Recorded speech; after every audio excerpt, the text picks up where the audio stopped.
മോനെ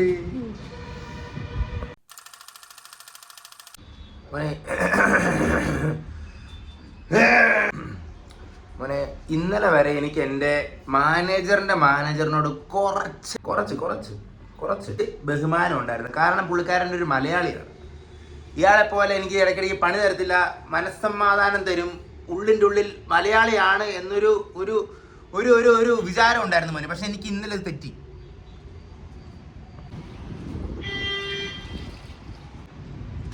സംഭവം എന്നറിയോ, അപ്പുറത്തെ മുറിയിൽ ഇന്നലെ പുതിയതായിട്ട് പെണ്ണ് വന്നെന്ന് പറഞ്ഞു. പക്ഷെ അവിടെ കാണാനില്ലല്ലോ മോനെ. നൈറ്റ് ഷിഫ്റ്റ് ആയിരിക്കും ഈ മുറിയിലെ മോനെ. ഈ ഒരു 2-3 മണിക്കൂറിനുള്ളിൽ എനിക്ക് മനസ്സിലാക്കാൻ സാധിച്ചെന്ന് വെച്ചാൽ പുള്ളിക്കാരി നേഴ്സാണ്, പുള്ളിക്കാരി കന്നഡക്കാരി ആണെന്നാണ് അറിയാൻ കിട്ടിയത്. പക്ഷെ കാണാൻ കിട്ടുന്നില്ല മോനെ. അതൊന്ന് കാണാൻ കിട്ടിയിരുന്നത് നല്ലതായിരുന്നു. സോറി വിഷയം മാറിപ്പോയി. ഞാൻ പറഞ്ഞു വന്നത് എന്താന്ന് വെച്ചാൽ, ഈ മാനേജർ എന്ന് പറയുന്നത് റീജിയണൽ ഹെഡാണ്, മൊത്തം കർണാടകയുടെ ഹെഡാണ് അങ്ങേര്. അവിടെ ഇന്നലെ ഞാൻ ടോയ്ലറ്റിൽ പോയിട്ട് മൂത്രം വെച്ചുകൊണ്ടിരിക്കുകയായിരുന്നു. ഞാനിങ്ങനെ സൈഡിൽ എൻ്റെ കാര്യം നോക്കി ഞാനിങ്ങനെ മൂത്രം വെച്ചുകൊണ്ടിരിക്കുമായിരുന്നു. തൊട്ടപ്പുറത്ത് അങ്ങേര് ഇവിടെ വന്നിട്ട് അങ്ങേര് ഇങ്ങനെ വെച്ചുകൊണ്ടിരിക്കുകയാണ്. ഞാൻ പെട്ടെന്ന് അങ്ങനെ കണ്ടിങ്ങനെ ഞെട്ടി. അത് ഞാൻ പിന്നെ എൻ്റെ കാര്യം ഇങ്ങനെ കണ്ടിന്യൂ ചെയ്തുകൊണ്ടിരിക്കുക. അപ്പോഴത്തേക്കും പെട്ടെന്ന് അങ്ങേര് ചോദിക്കുക, എങ്ങനെ പോകുന്നു?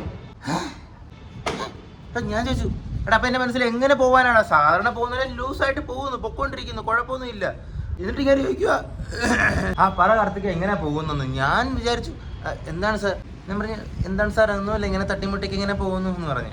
അപ്പം അങ്ങനെ പറഞ്ഞു തട്ടിലും മുട്ടിലൊന്നും ശരിയാവുന്നില്ല, ഈ മാസത്തെ പെർഫോമൻസ് എങ്ങനെ ഉണ്ടെന്നാണ് ഞാൻ ചോദിച്ചത്. അതൊന്ന് എക്സാക്റ്റ് ആയിട്ടൊന്ന് പറയാൻ പറഞ്ഞു.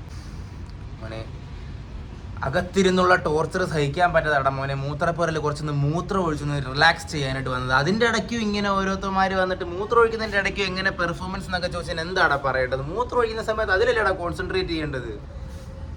പത്തറ്റിക്. ഇതൊക്കെ വെറും അഹങ്കാരമാണ് മോനെ. ഇതൊന്നും പാടില്ല. ഇത് എന്നിട്ട് അങ്ങനെ പറയുമ്പോൾ അങ്ങനെ കലണ്ടർ ബ്ലോക്ക് ചെയ്യും, മീറ്റിംഗ് ഷെഡ്യൂൾ ചെയ്യും. അടുത്ത വെള്ളിയാഴ്ച നമുക്ക് അവരെ കാണാനായിട്ട് അങ്ങോട്ട് പോകണം, മീറ്റിംഗ് ഒക്കെ സെറ്റാക്കുക, പുതിയ പാർട്ട്ണർ വന്നിട്ടുണ്ട്, അവരെ കാണാൻ പോയേ പറ്റത്തുള്ളൂ. മോനെ മനസ്സിലുണ്ടായിരുന്നു എൻ്റെ പൊന്നണ്ണാച്ചി ഇതൊന്ന് ഒഴിച്ച് തീർത്തോട്ടെ, കൈ ഒന്ന് ഫ്രീ ആയിക്കോട്ടെ, കൈ ഞാൻ അവിടെ നിന്ന് എടുത്തോട്ടെ, എന്നിട്ട് നിങ്ങളുടെ ടീംസിൽ മീറ്റിംഗ് ഷെഡ്യൂൾ ചെയ്യണമെന്ന് പറയണമെന്ന് ആഗ്രഹം ഉണ്ടായിരുന്നു മോനെ. ഞാൻ പിന്നെ ഒന്നും മിണ്ടാതെ ഓക്കെ എന്ന് പറഞ്ഞ് മൂത്രത്തിൻ്റെ ബാക്കി തീർത്തിട്ട് പിന്നെ അങ്ങനെ കൈ കഴുകി പോയി മോനെ.